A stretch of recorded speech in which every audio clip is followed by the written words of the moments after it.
you everyone for joining us.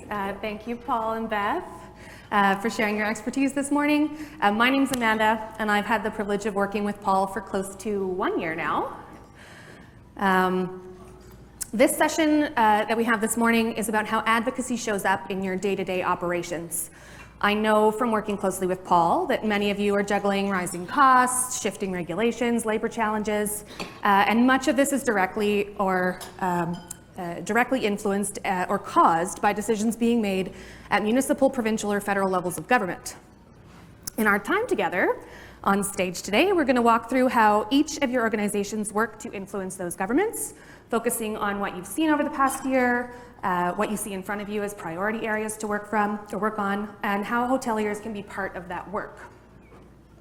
So, before we get into the issues, I want to quickly ground us in how this works in practice, because for operators, it's not always clear who's doing what. So at a high level, how do you each divide responsibilities between the BC Hotel Association and Hotels Canada? And where does that division actually start to blur in practice? So I'm happy to start tackling this one, and it does blur sometimes. There's no way of getting around it.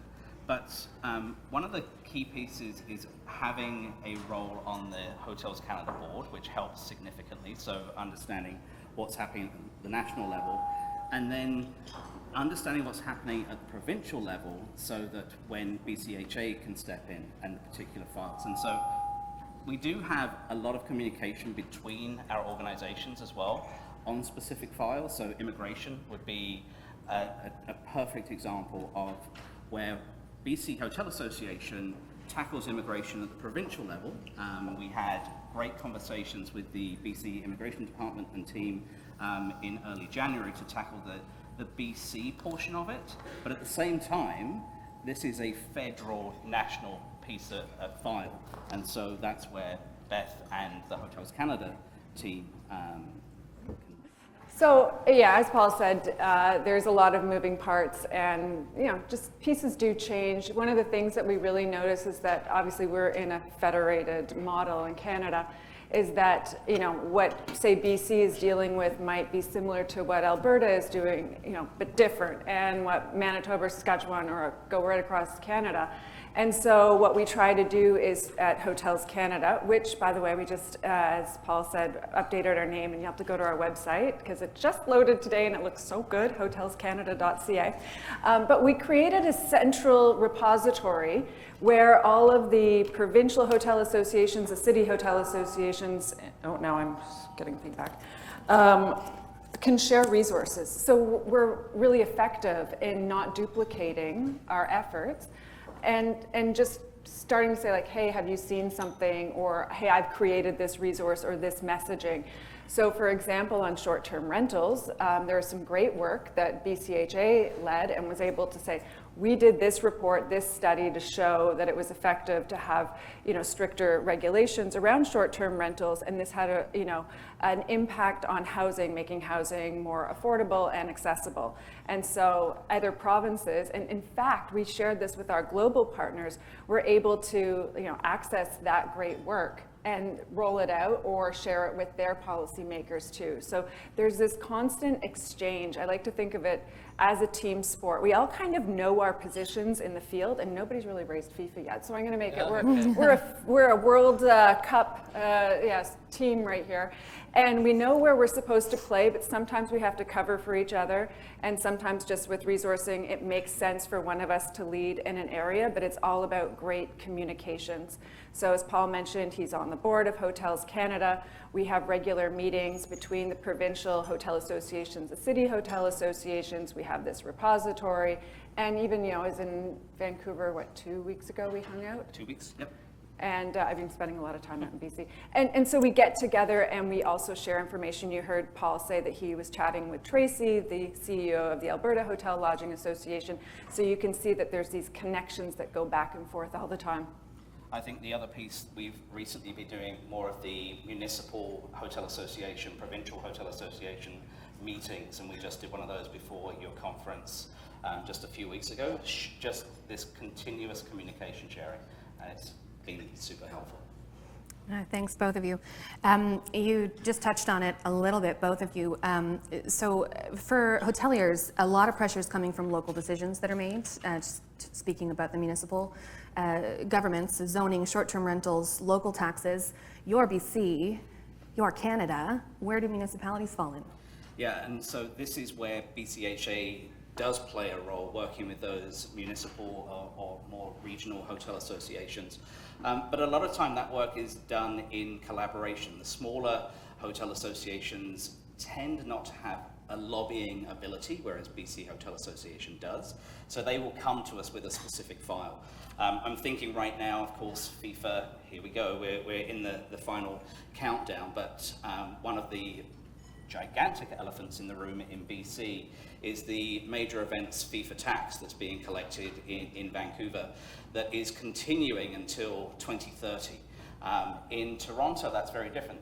They've just decided a sunset date for their major events FIFA tax of July. So BC is now at a significant disadvantage. So working with Vancouver, the Vancouver Hotel Association, and our partners in Vancouver that are collecting that tax, and then BCHA would advocate in coalition with the Hotel Association of Vancouver. So it's a little bit of a different model because those smaller associations, they can't technically lobby.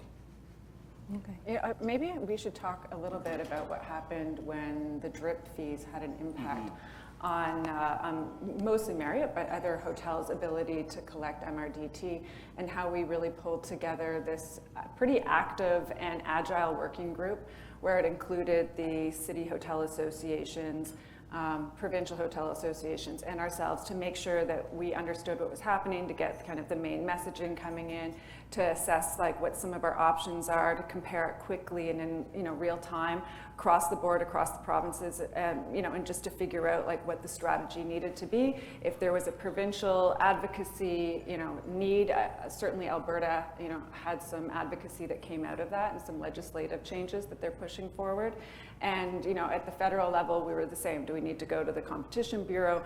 Like, what's the ask there? And then we worked really closely with our tourism partners. So we work really closely with TIAC, especially on this issue, and constantly crossing, information back and forth and sharing it again on that central repository. So I feel like it was such a great example where we had these strong relationships and we trust each other, and we were able to make sure that we knew what was happening and we didn't make any, I think, missteps. And as a result of some good work, this was reconciled as quickly as possible. I think that's a perfect example as well. The speed that we were able to do that. We rallied across the country with the smaller hotel associations, those partners that were involved, and then the provincial hotel associations with you and with TIAC. And we got that resolved within a matter of months, and something that was quite a monumental issue. To get that resolved within 3 or 4 months and get Marriott to a point where they were able to fix their challenges, I think was a huge win that we should all be proud of. Well done, both of you. So this is not an easy task in the political realm. We've seen over the last year a monumental amount of change. In BC, we started, Paul and I, with a strategy to approach the tourism minister back when it was Spencer Chandra Herbert. We love Spencer. Yeah, it's shifted. It's now Anne Kang. In Canada, federally, we have a new prime minister. He certainly has a new way of doing things. How have you been able to adapt to all of these changes over the past year? We'll start with Beth.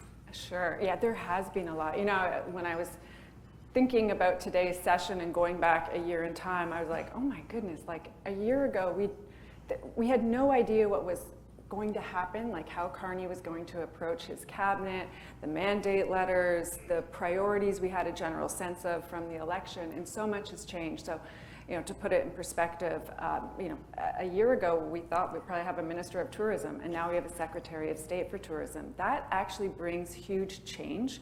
At least Minister Valdez has a ministerial cabinet post, so she's in, those cabinet meetings, but she's not there representing tourism, and we have seen a change as a result of that. Carney has put out a singular mandate letter under Prime Minister Trudeau.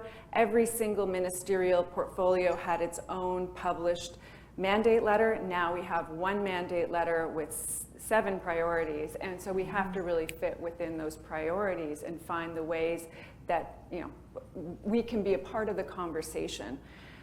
Since the new government came into place, and we really do see it as a new government, like we're building the relationships, we're trying to insert ourselves in these conversations, and it's not just that new liberal government, but everything's an extension. We really feel like it's very, very different. And so we've pivoted how we position ourselves as an economic driver, as an export industry, because we don't talk about it enough, but we are doing a lot more work in that space. And that we are a job creator. So there's lots of areas there that we're really trying to show the government that we deserve to be at those big tables. It's also part of the solution of what Canada's economy needs right now. This is the room. Paul. So I say, I love Spencer. It was a huge shame to lose him so early into the game. But one of the things that I've learned in this last 14 months is that it's not just the relationship with the minister that you need, it's the staffers, it's the ones in the background that are doing the work. I think about our relationship with Nick Grant. Many of you know Nick. He'll be joining us, if he hasn't arrived already, he'll be joining us but a little bit later this morning, the ADM of the Tourism Ministry. And it's having those relationships as well, but just knowing that ministers are going to change. It doesn't matter how long they are going to change. You would hope that we would have them for more than 18 months at a time, but we just cannot count on that. So the relationships, a lot of education with Minister Kang, who's been very welcoming. We've had some recent work with her under immigration. She's had the immigration file in the past. She has offered her for me to text her and have out of office hour conversations. It's been fabulous. So it's that relationship growing and building. Awesome, thank you. So knowing that politics is ever changing, like you just mentioned, Paul, so many of these variables are out of our control. We are not going to be able to determine when we get a new prime minister, when we get a new tourism minister. A new majority government. Yeah. A new majority government, as we just saw. So insofar as you're able to predict it, what do you see as your biggest advocacy priorities for the coming year? Sure, I can go. So just building on what I was saying and knowing what it is that a Carney government is really looking for, we are focused on the investment and the competitiveness piece. We know that we are big drivers of development across your communities, across Canada. This past year, we did work to calculate what the asset value was of the hotel industry in Canada. And very conservatively, we pegged that at $74 billion. But we also know that there are a lot of projects that can't get up off the ground, and these extend to hotels, but beyond that, right? That tourism infrastructure, the destination development that we're looking at. Within the hotel industry, we know that there's over 40 hotel projects that have actually just collapsed in the last year because they couldn't put the pieces together and maybe get the financing, maybe get the permits. There's, again, I think BC is a leader in this space. I was hearing about some interesting work coming out of Victoria, Vancouver. There was just some new zoning developments. And so we have been working with the federal government to put together a list of a lot of the tax and the investment policy that they could implement. And not all of it costs money. This isn't about going to government with massive multi-billion-dollar asks. This is about adjusting, say, the Canadian Mortgage Housing Corporation guidelines to allow for our mixed-use developments to have more flexibility to apply under their mortgage insurance, to allow staff housing to qualify under CMHC. We're also doing comparison between Canada and US tax policy because we see a lot of hotel ownership groups saying, we don't love the administration in the US, but their policies make sense, and we also have a responsibility to our investors. And so they're investing their money in the US at rates that we haven't really seen in recent years. So we're really trying to unlock that and to show government what they can do to be competitive and to draw in more investment and capital into Canada. Because, this is an immediate way for Canada to build back bigger, faster, It's also a way for us to be more competitive internationally. Again, going to the fact that we are an export market. It's one of those things that's not widely recognized in government. When I go to Global Affairs Canada and I say we're an export industry, they don't get it. I actually have to use their own documentation to show them how we're an export. The export value of tourism is over $30 billion a year. That's the same amount as all of Canada's agri-food exports. Like, it's massive. Just think about any visitor visa coming in, that's really an export certificate if you want to flip it on its head a little bit. And so Prime Minister Carney has set a very ambitious goal to diversify non-US exports, and we are a part of that solution. Destination Canada has done some great work to show that tourism can contribute about 10% of that non-US export development. So that's one of the areas that we're really focused on, is telling the story, ensuring that there's sufficient investment in Destination Canada, there's investment in the International Convention Attraction Fund, and that we are seen as a viable and valued export industry. So we're actually developing at Hotels Canada our own export strategy this year. The team's already started doing their work on that, so we have our own information, because this room, this industry puts a lot into developing the relationships internationally with your clients, with your customers and your guests, and we want to make sure that that information is visible and is recognized, because that will help governments see it from multiple sources that we're an export. Yeah, I would love a crystal ball on this one.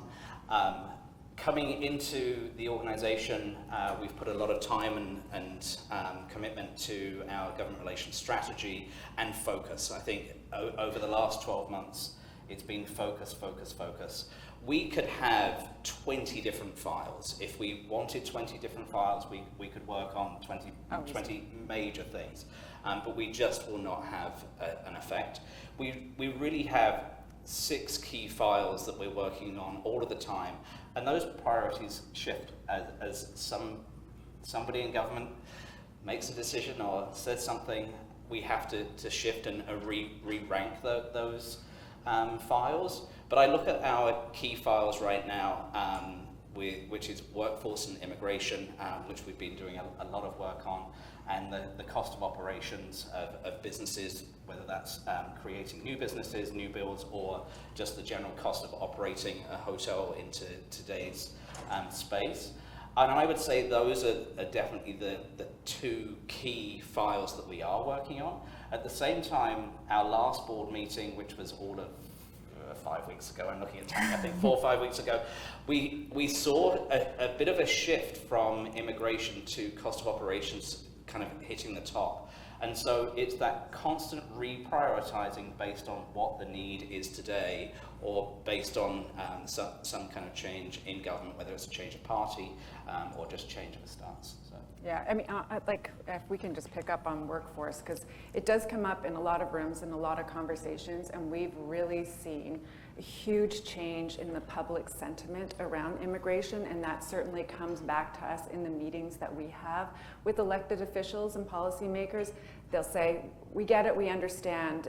We really focus a lot on the workforce issues of rural and remote operators, and so they'll say, yeah, we see it, and there's been some changes at the federal level that we're happy to see, but then that really comes back down to the provincial level. So for example, on the temporary foreign worker limits, moving from 10% to 15%, so we're able to open up some of the policy on that at the federal level, but now it's down at the provincial level. But again, I really do feel like public sentiment is really what's stopping policymakers and elected officials from green-lighting these types of decisions.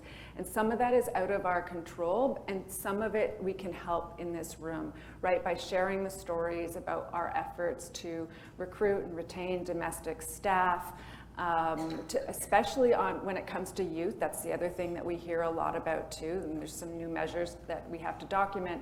Our efforts to recruit and train young people, up till what's like an 18 to 24 period. And actually in BC, did I just see your youth unemployment rate top 17%? Yeah. So this comes up a lot in our conversations, but we can share out the good work that we're doing. But this is some of the complexity that we see. So I think looking ahead, it's murky. I don't see that there's going to be a lot of wins on the international labor front. Yeah, I think the cap piece, I am hopeful. Minister Kang has been very receptive to hearing the concerns of the industry.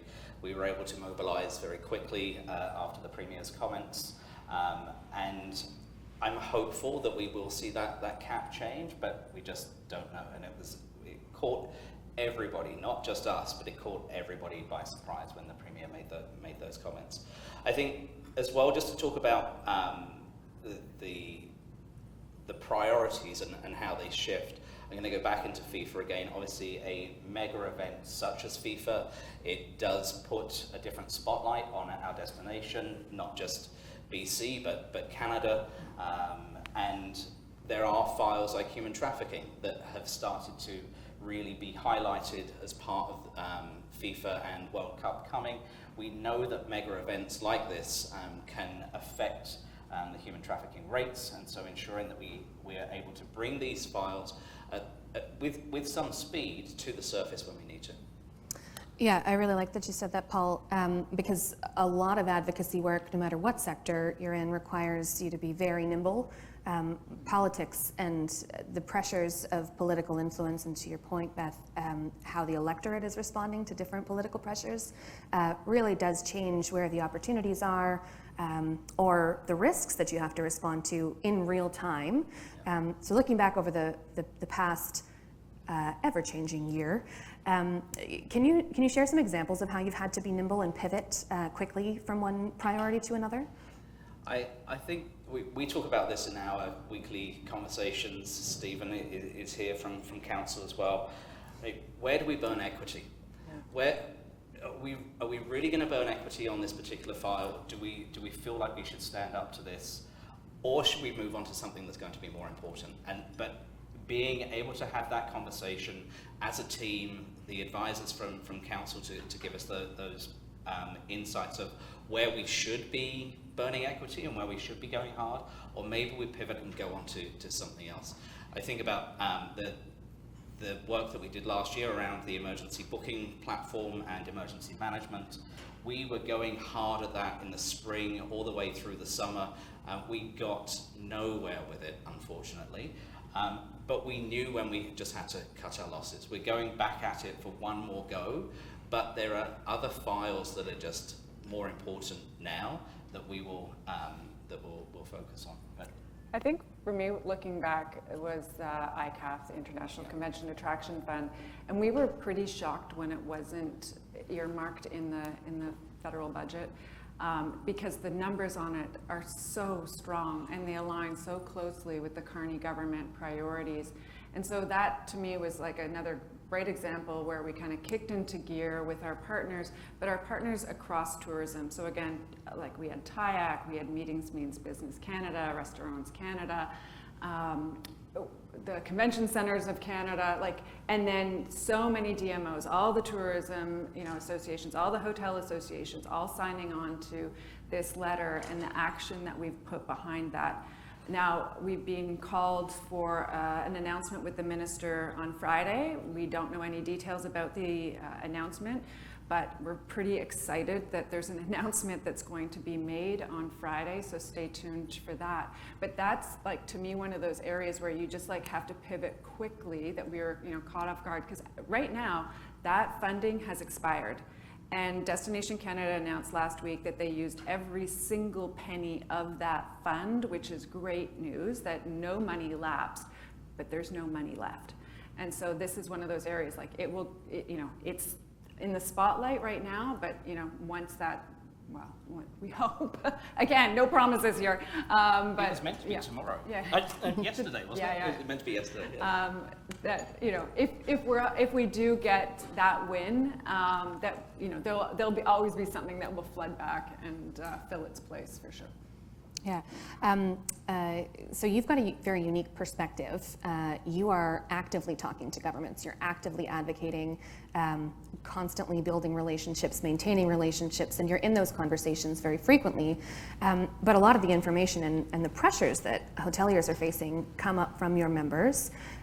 Where does that feedback come in? How are you able to ensure that you're responsive and nimble when your members are identifying pressures, and how can they ensure that you are coming at government at any given time with the right advocacy issues? Where's the push-pull there? Yeah, I think that this is your opportunity as the audience to engage with us. As we've built our government relations strategy, we now have our monthly reports that go out, so that was new. There's a lot about what has happened in the past month that BCHA has been doing, so you can see somewhat live in the last month the files that we've been focused on, the types of meetings that we've been having, and then our quarterly reports are shared with our government relations funders, which are predominantly destination marketing organizations, the DMOs, and some of the regional hotel association that help support and fund those pieces. But we need to hear from you. I think most recently on the immigration front, having some of the folks from Whistler reach out, asking about what's happening. We've shared all of the letters that we've written to the Premier, that we've written to Minister Kang, to those other associations as well, so they can also write letters and have conversations with your MLAs, your local officials, but let us know the conversations that you're having as well, so that we can help and provide you with some of that ammunition, whether it's letters of support or the types of communications that we would be sending, so that you can follow suit. A lot of the prioritization exercise comes from conversations with the board of directors, from our table of the provincial city hotel associations, getting kind of more of that grassroots information coming up to us. The conversations that we have in these rooms are really critically important. We're also developing a new executive advocacy council, and that will be comprised of our corporate membership categories, and that will be meeting regularly, again, trying to engage more of our membership in advocacy files. I mean, you are meeting with elected officials and policymakers on your properties probably every week, every day. People are coming through your doors. And so if you're able to communicate some of the priorities that BCHA or Hotels Canada is putting forward that makes sense to you, that helps. That really, really helps. We're actually starting a new back of house tour concept. We're launching that next week at the Chateau Laurier, with Senator Sorensen leading it. And again, just trying to show elected officials some of the spaces that they probably don't think about, or to make the connection with the jobs that are created in our businesses, thinking about those event spaces and what rooms like this look like when they're sitting empty versus they're sitting full, trying to make those connections real for them. And we're very excited about that and looking to roll that out across Canada. Yeah, the Senator Sorensen piece is quite hilarious. 33 years ago, Karen and I were hotel sales managers in Banff, and here is now Senator Sorensen doing some incredible work for tourism, but we text all of the time and we had some good laughs. I think that initiative of the back of house tours, don't be afraid of reaching out to your local officials to bring them into your hotel and introduce them to the housekeeper, introduce them to the folks that are on visas and might be going home, because those people stories, those real life examples will make such a difference. And it will draw on the heartstrings, and that's what we need to do. We need to tell the actual stories of what's happening, not all the glossy stuff about the hotel renovation that's happened and the fact that you've got a $250,000 dishwasher that's been installed. It's more about the people stories and seeing what's happening behind the scenes. I wonder, building on that, because it's true, like some of our numbers are so massive that like their eyes kind of glaze over when we tell them, oh, this is our ROI, this is our economic impact, and they're like, But those stories really resonate, and right now as everybody's thinking about AI, and I know there's an AI session later, I mean, there's a lot of chatter around the displacement that could happen with AI, and ours is an industry built on people and with people and for people. And so I think that can really resonate to that human story about like, where are people going to go and what are they going to do? Our hotels really are not going to just be run by robots. Like, it would be a very, very different type of industry if it were. So it look like all those fancy dishwashers. So I do think that like continuing to tell those stories is really important, and that they have those introductions. So, I mean, because that's what they remember. I mean, I don't know, thinking about Michelle's presentation, a lot of the policymakers, a lot of the elected officials are the kind of the socializers, I would say, right? Yeah. Versus the director. There's a bit of the director vibe out of the PMO for sure, but a lot of the MPs are more of the socializer. They want the stories, they want the interaction, they like people. Yeah, I'm going to go off script for a second. As someone who's worked in politics for a very long time, I can tell you every single politician loves an opportunity to take photos in a location within the riding they represent. So if you invite them to your hotel and you introduce them to humans, not only will they listen to you, but they will be listening with a smile. In order to make sure that those photos stick. They'll post it online, and you'll automatically have that direct link to advocacy that you can follow up on. Hey, remember when we did that thing?